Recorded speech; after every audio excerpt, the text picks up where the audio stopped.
Dani Mendoza was almost at 10,000 followers. One more viral live, one more sun-kissed selfie, and the sponsor deals would roll in. So when two older investors, slick, tan, and suspiciously generous, invited her on a boat trip out of Xochimilco with two other Glamazon hopefuls, Iris and Letty, she didn't even flinch. "Just a private cruise," said Jorge, raising his glass.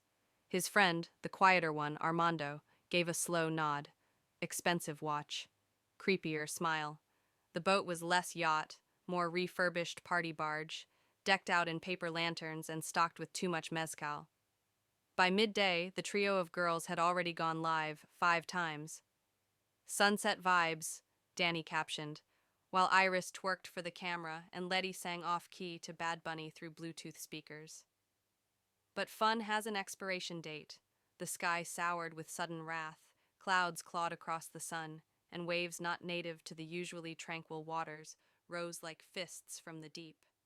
In seconds, laughter turned to screams as the boat lurched violently, cracked, and spilled its guests into the foaming canal. Darkness. When Dani came to, soaked and coughing on the muddy edge of an overgrown island, she recognized it instantly, from legends and ghost stories she'd laughed about. La Isla de las Muñecas. The trees above were draped with decomposing dolls, blind and limb-torn, staring blankly as if awaiting her return. Iris and Armando were there too, alive but dazed. Jorge's body washed up 20 minutes later, limp and missing several fingers.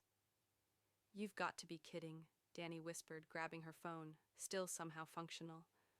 "No signal," Iris muttered, wringing out her hair. Of course.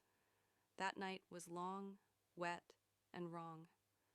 Voices whispered in the trees, childish, hushed, like lullabies sung backward. The dolls shifted positions when no one was watching.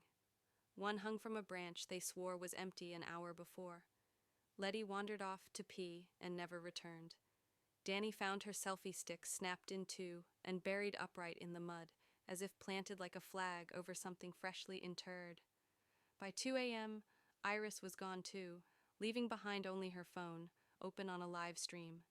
The screen glitched, cutting between shadows and a close-up of a doll's cracked face, whispering in what sounded like Dani's own voice.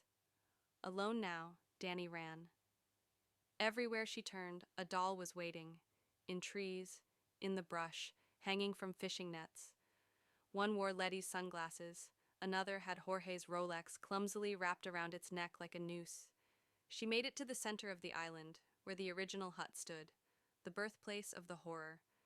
Inside, the walls were nailed with hundreds of decaying eyes and plastic limbs. One baby doll rotated its head toward her and whispered, "Now your followers will never leave." At dawn, a tour boat found Dani curled in the dirt beside the canal, eyes wide, whispering in hashtags. She never spoke again.